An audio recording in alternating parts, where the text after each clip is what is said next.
Welcome to Sunshine Cathedral's Queer God Squad. It's Friday, April 3rd, 2026. I am Bishop Darrell Watkins, the Senior Minister of the Sunshine Cathedral. With me today are the Reverend Dr. Ann Atwell and Reverend Kevin Tisdall. We are the Queer God Squad.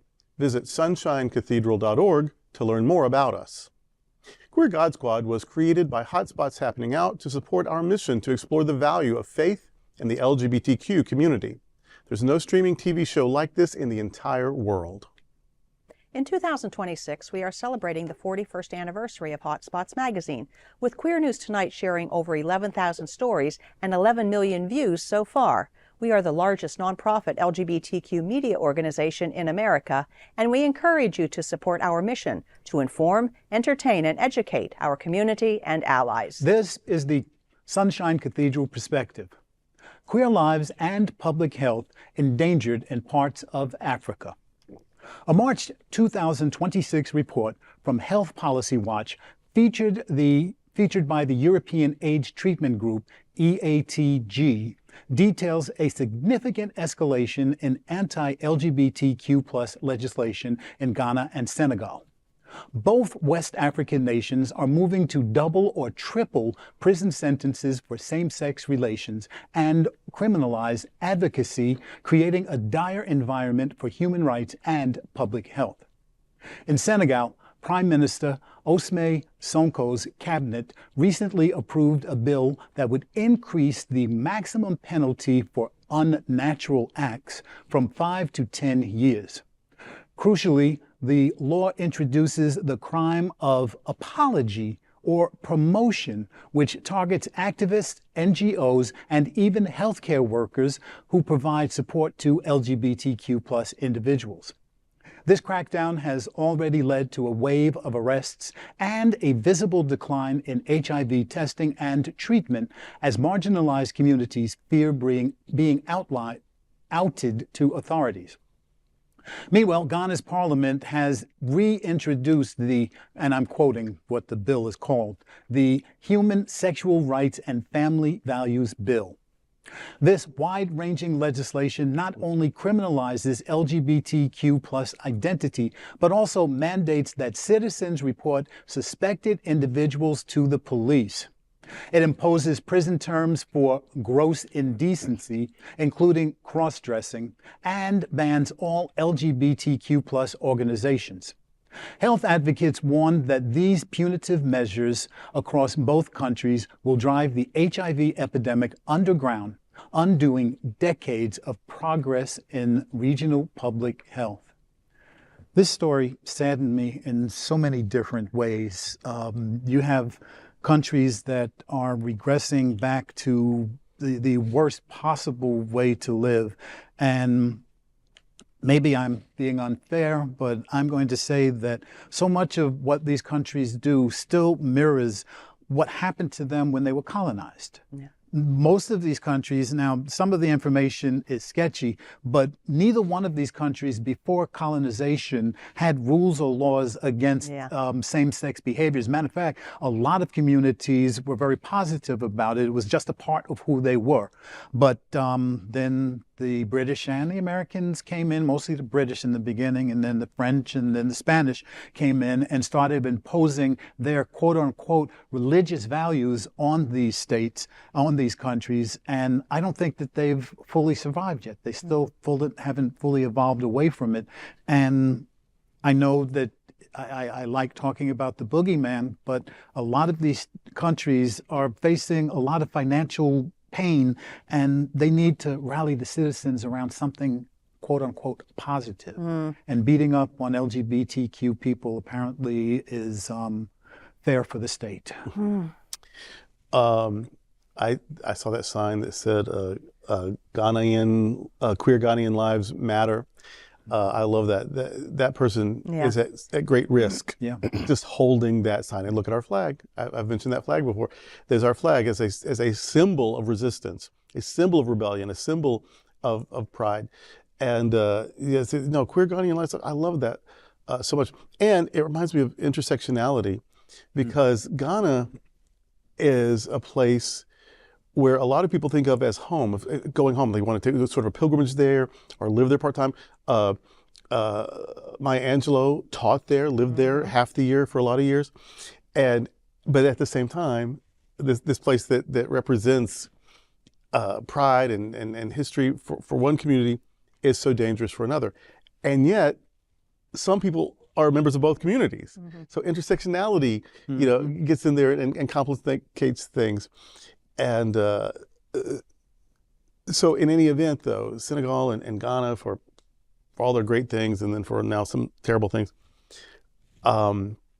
they are taking a page out of the colonizers' playbook, because what they are doing is they are outlawing love. I mean, they're outlawing emotion. I mean, and commitment and connection. Like, how do you outlaw that? But they're outlawing bodily autonomy.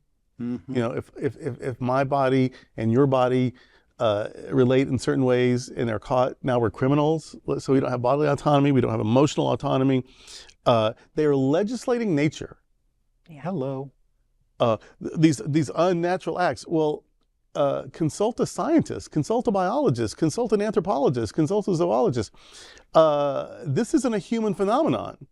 Same-sex activity is in thousands of species, and lifelong coupling in, I think, dozens, certainly several. Unnatural. You're legislating ignorance now, because that's not true. And so they're denying people freedom of speech, freedom of expression.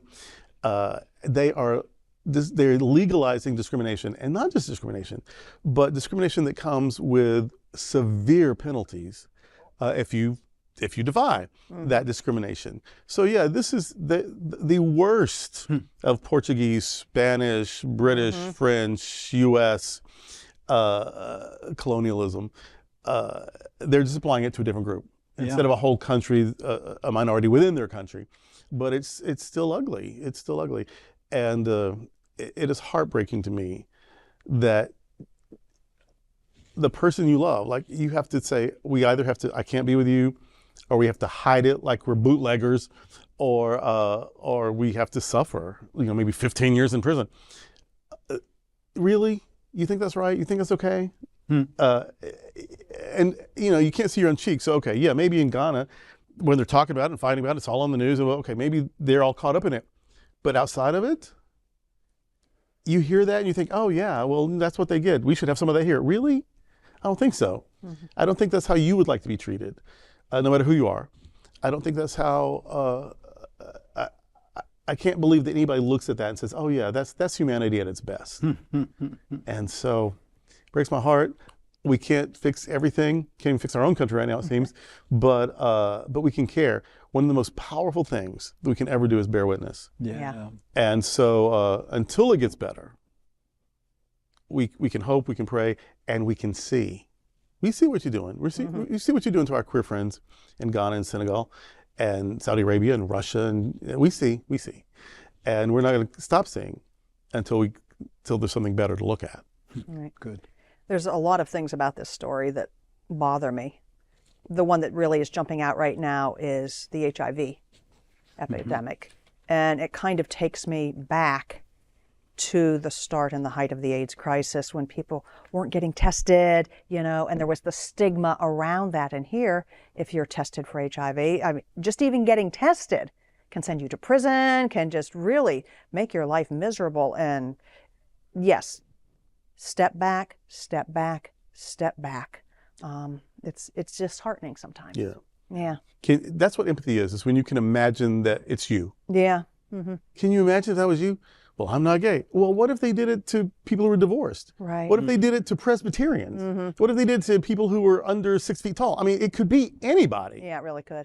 And so, yeah, put yourself in your shoes, like, oh, everyone who's been married more than twice, or, everyone who lives in a state other than the one they were born in, or it really could be any arbitrary thing, because this is arbitrary. Yes, it is. Sure is. Who someone else loves and what they do in their house impacts you nairn. Not your business. Not one tiny bit. Nary, zero. And so it's arbitrary that you pretend that it matters to you. Yeah. It matters enough to torture people and torment people and break families apart and make people live in dread and terror. So, yeah. And I remember from work in Jamaica that even when we had effective HIV treatments and had done for a while, people still wouldn't get. There was no law against it. In fact, the health department you could have the meds. I mean, their health ministry is good, but people wouldn't get tested because if they were seen getting tested, people might make assumptions, and then they could be killed in the street just by anybody. Yeah. Or if they got away with that, then they could be seen getting the medicine in the pharmacy and killed for that. And so people thought, well, AIDS will take a while, 2, 3, 4, 5 years. Machetes take just like that. So they tried to run out the clock rather than get tested or get treated because they were so scared of, and you didn't have to be gay, you just had to be assumed to be gay. Yeah. And that your life was at risk. In fact, at that time, Jamaica even had a thing where you could rent a firearm. You could just rent it for the day, go do your damage, and turn it back in. And of course, those things were officially illegal. Like murder is illegal, but you have to be bothered to investigate it. You have to be found guilty, and meanwhile, the person is dead. So I know we're not talking about Jamaica, but these things are similar from country to country. If it can happen in one place, it can happen any place. Absolutely, yes. And it's not that whether or not you can rent a gun. It's how much do you hate and demonize and belittle and demoralize the other. Yeah. Because once you've decided that they don't matter, that they're not really people, well, then you can kill, incarcerate, shame, keep from accessing care, keep from being able to spend your money this, that, or the other way. So it's a problem, and I've seen it play out in really ugly ways, even personally.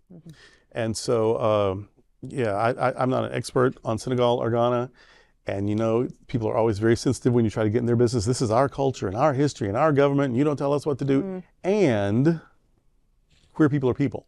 Yeah. And people don't deserve to be treated that way. That's right. We in the religion business have something we call the Imago Dei. Yes. That every person bears the mark of God. Every person is made in the image of God. And that's not how you treat the image of God. And that's today with the Queer God Squad. Thank you for joining the Queer God Squad today. We are here daily at 3 p.m. to have some fun and to discuss what our LGBTQ community is talking about.